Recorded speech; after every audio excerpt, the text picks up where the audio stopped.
大家好，今天是2024年7月3日，我们在日本旅行的第8天。今天我们将前往日本中部人气超高的风景区上高地。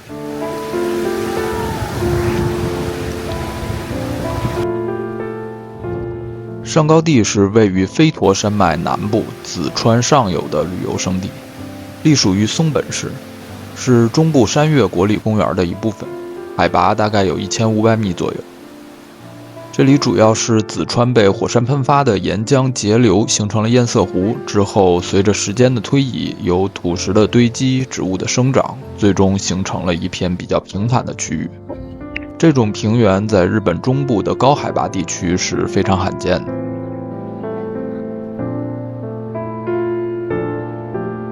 上高地全年最低气温可以达到-30度，最热的8月份白天最高也就20多度。所以这里是一个非常好的避暑胜地。由于山上积雪的缘故，每年冬季11月中旬到次年4月中旬是不开放的。由于地处山区，所以交通并不是很方便，相对来说从松本市过去会好一些。从松本出发到上高地是有直达巴士的，但是我们感觉时间都不太好，所以我们选择坐电车到新岛岛站，再换乘巴士前往上高地，并且提前1天预约了下午返程的巴士。返回的话是没有直达的，只能坐到新岛岛站换乘电车。这个往返的交通费用真的是不便宜呢。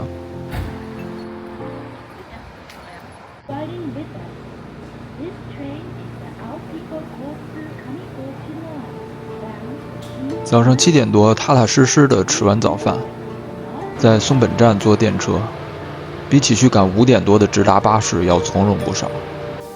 这个路线是需要购买纸质票的，因为这条路线中间没有 IC 卡的检票闸机。今天的天气情况不算太理想，云还是挺多的，感觉随时都可能会下点雨。从车上下来感觉气温挺低的，我们穿的可能有点少了。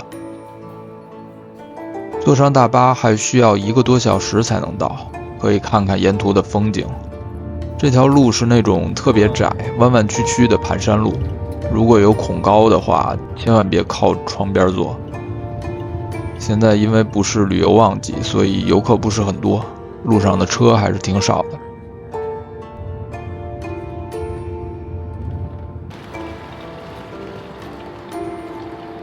我们直接坐到了巴士总站，因为要走去明神池的路线。天气确实不理想啊，感觉有下雨的风险。回程的巴士也是在这里出发。现在是已经有游客在等回去的车了吗？这是。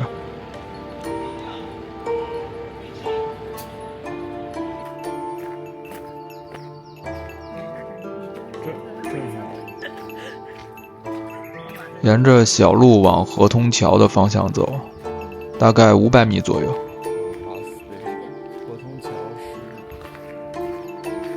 路上有很多坑，有的地方还有积水，要小心一点。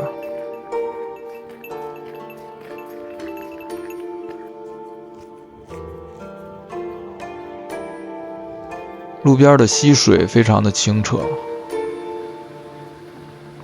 前边就是河通桥了。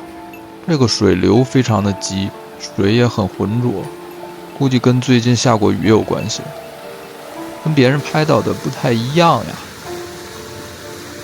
远处的雪山被云遮挡住了。风景这东西特别需要天气来衬托，没有晴朗的天气确实会减分不少。今天风也挺大的，不能停下来，停下来太长时间就会被风吹透了。如果也跟我们一样是初夏时节来上高地这边的话，建议还是要穿件冲锋衣，至少也得有一件防风的夹克，不然真的会很冷。这种自拍杆的三脚架很难稳住，稍微不注意就哎。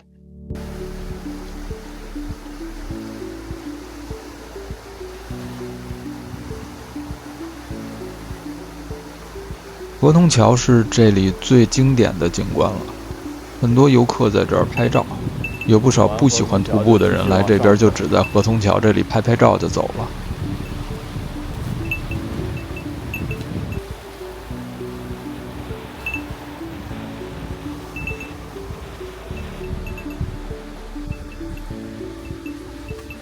我们昨天那么早休息，当然是为了今天有体力可以多走一段了。我们今天的目标是鸣神池，距离河童桥大概3.3公里。只希望天气不要再继续恶化吧。我还以为33公里。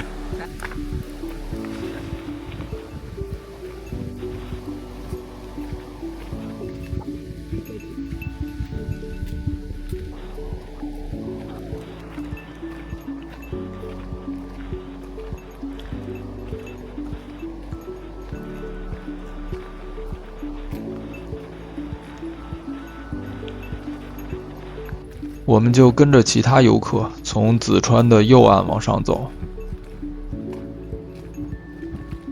路上有很多形态各异的树木，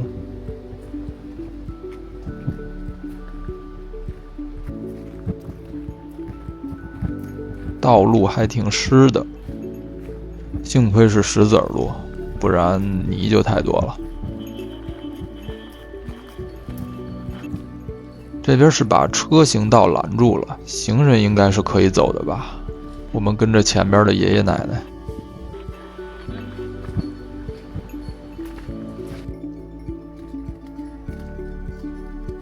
在茂密的丛林里会感觉非常的治愈哈。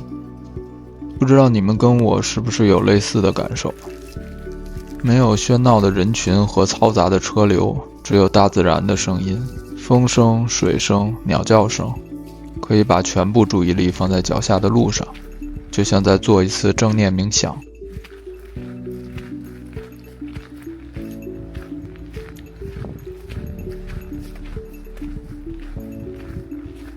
这2天是下过一场大雨吧，路上这么多的积水，估计蚊子也不少。好在现在气温比较低，应该还不是蚊子最活跃的时候。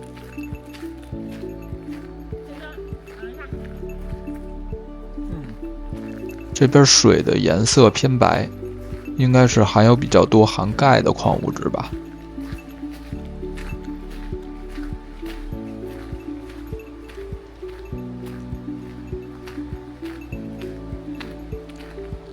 路边的溪水特别的清澈，但是不要尝试去喝啊，万一上游有动物的尸体或者粪便的话，还是会有生病的风险的。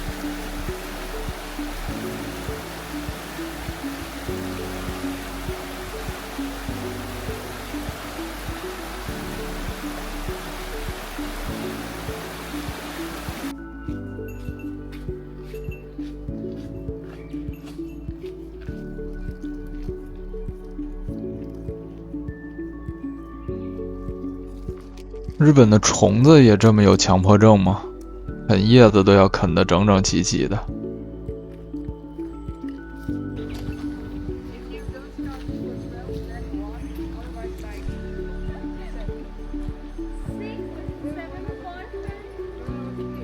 来到了一小片湿地，水里有好几种颜色，如果是晴天的话，应该更漂亮。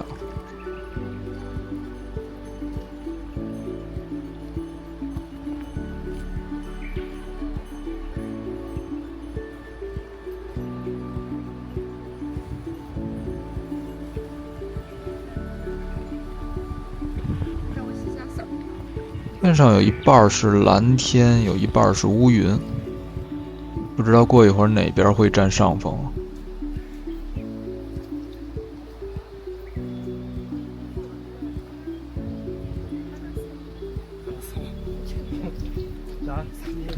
这个池子的水流比较平静，所以是可以看到小鱼的。不知道这些鱼长大之后会不会很美味。这个地区是有熊的，应该也会捕食这河里的鱼吧。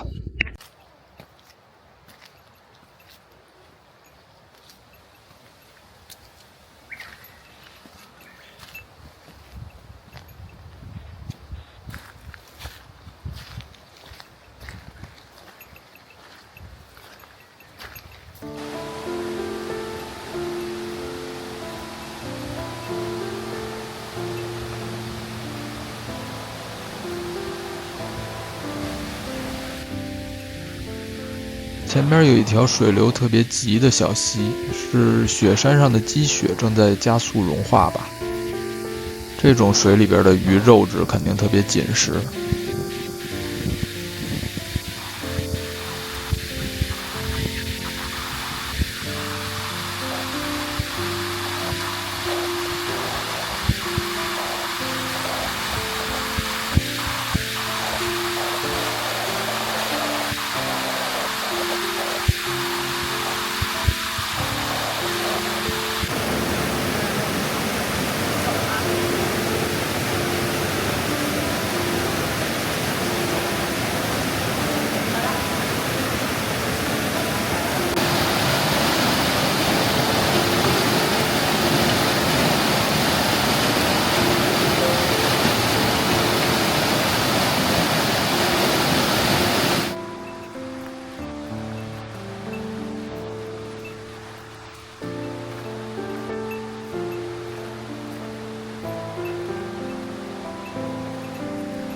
这边的水资源真的很丰富，走不远就能看到一条小溪，不愧是夏天避暑的圣地。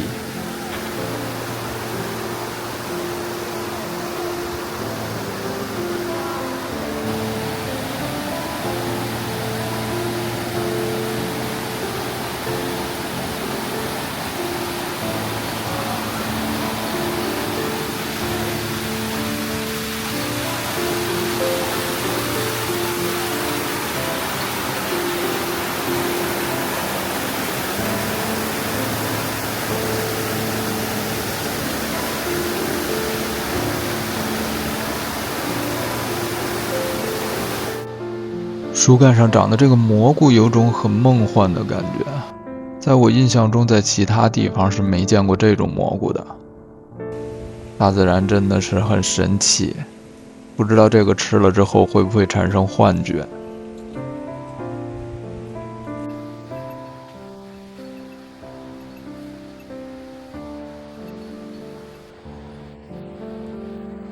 你猜我们在草丛里发现了什么？拉近一点看，是只猴子，很悠闲的在那儿啃草叶子。不知道这边的猴子有没有打劫游客的习惯？哎呀，是一个猴群都在这里，我们还是不要打扰他们了，远远的看看就好了。估计要打起来也打不过他们。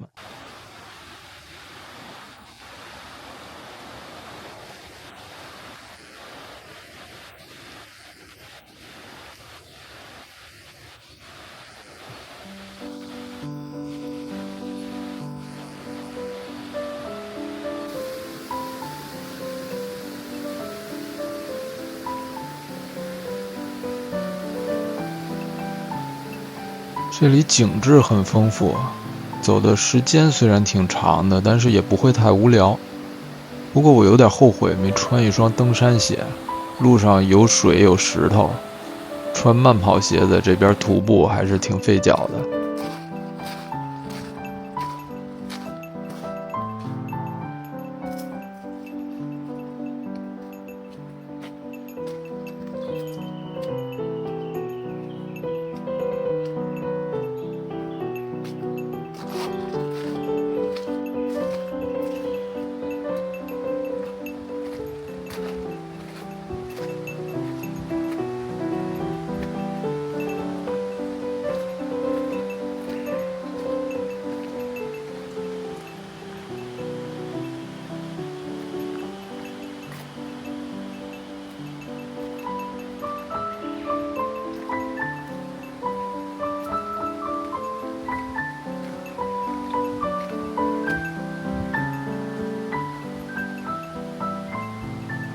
又是一片比较平静的水域，能看到很多水草，这里应该还挺适合拍照的。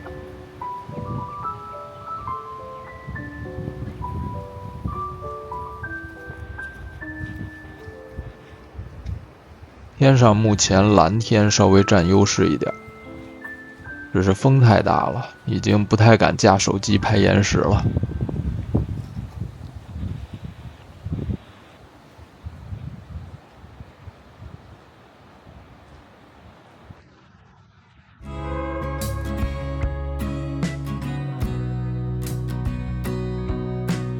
终于到明神池了，这个会高神社就是明神池的入口，是需要在这里买票才能进去。如果不去明神池的话，可以在这边休息区休息一会儿。不过来都来了，是吧？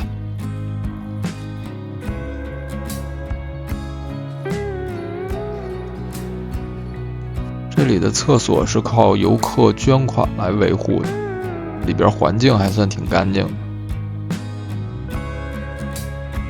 这个休息区不建议坐太久，我们亲身经历的惨痛教训，这里蚊子实在太多了。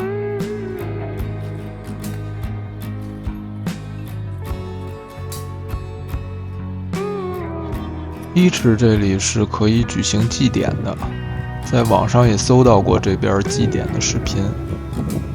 这个湖面非常的平静，这里应该是秋天过来才是风景最好的时候。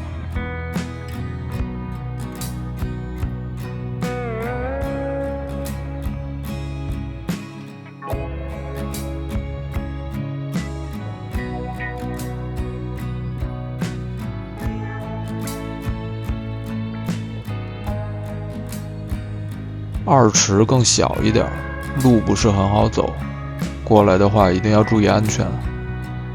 这个池子比一池更小一点，不过更精致一些。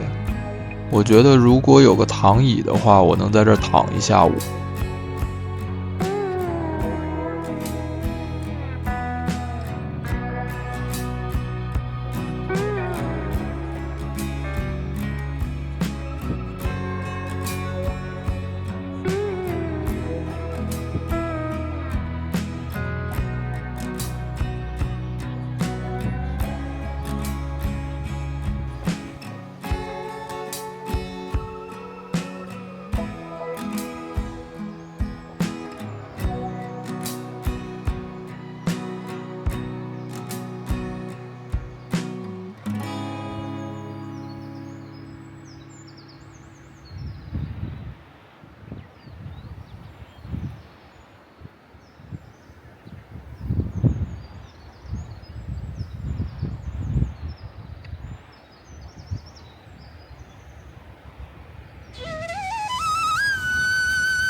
我们打算从这个桥过河，然后沿着梓川的左岸往回走。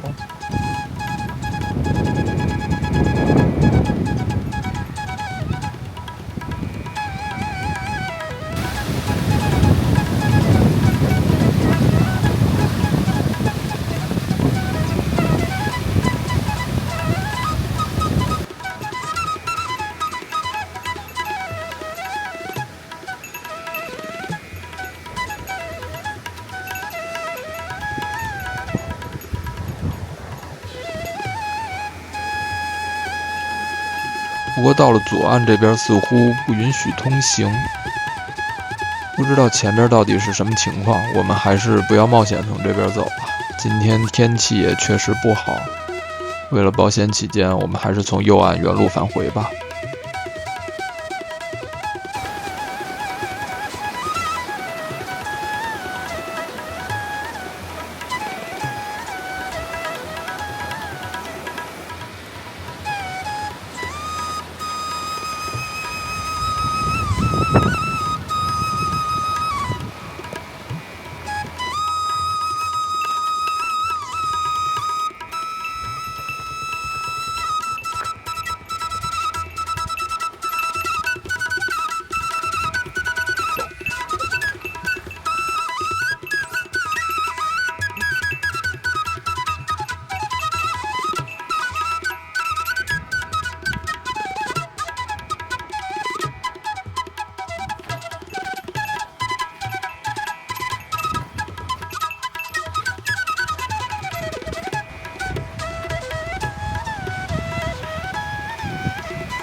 返回的路上太阳出来了，也稍微暖和了一些，不过风还是很大。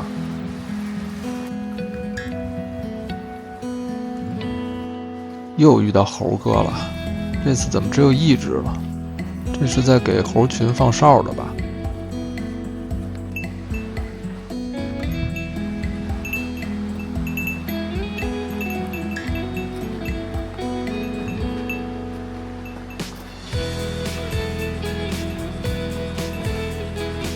现在阳光占据了绝对优势，开始有点晒了。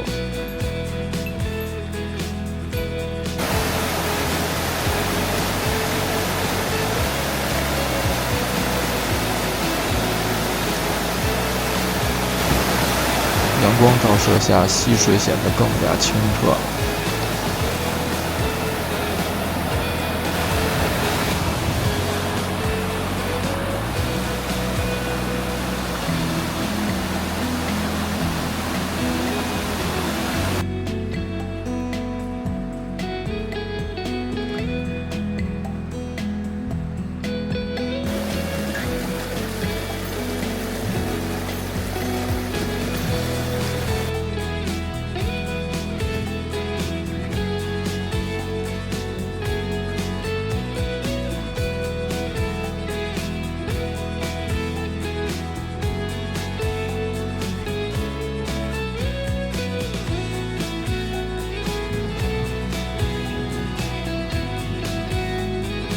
天气变化还是挺快的，刚刚还蓝天白云的，现在又阴云密布了。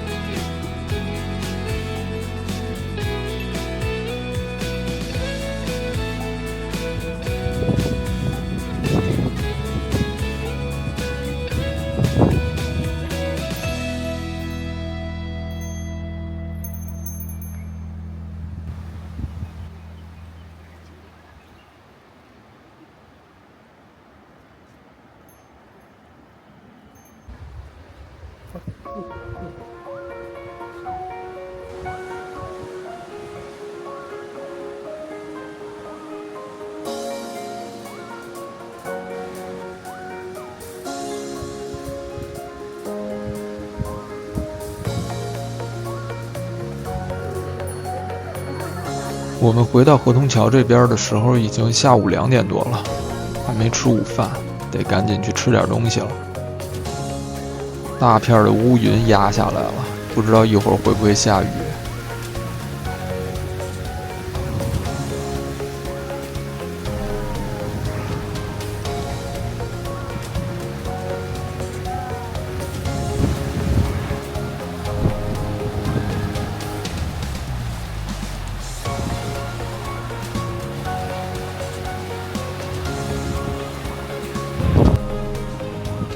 我们吃完饭已经3点多了，预定的回程的巴士是4点45的，感觉以我们的速度应该不够再去大正池转一圈了。我们就在河童桥这边休息一下，等下直接回去好了，留一些遗憾，以后有机会再来。现在河童桥这边比中午的时候游客多了不少。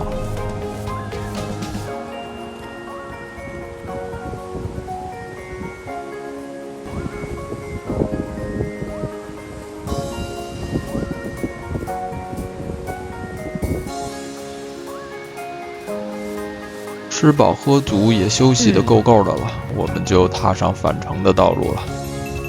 整体来说，今天的徒步还是很舒服的，美中不足的点就是天气不是特别理想。这就像我们的人生吧，从来都不是十全十美的，总会有一些遗憾。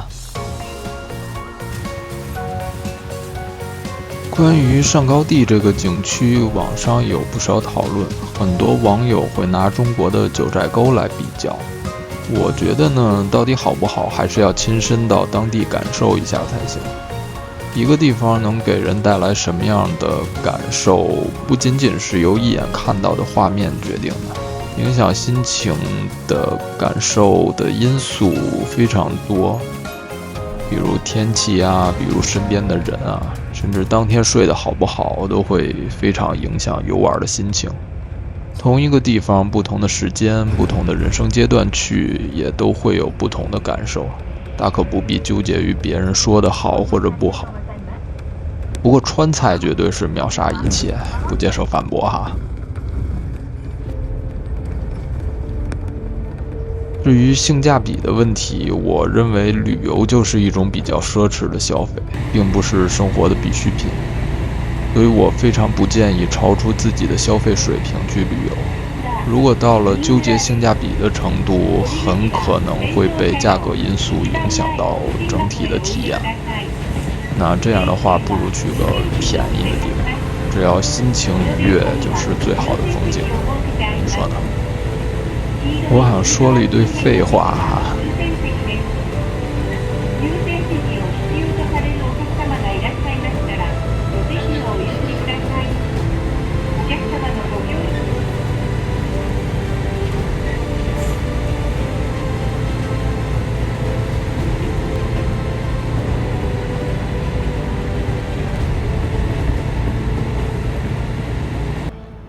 回到松本，天还没黑，吃过晚饭之后，竟然还有晚霞，就算给今天这个不太完美的行程画上一个完美的句号吧。明天我们会去逛一下奈良景宿，大家晚安，拜拜。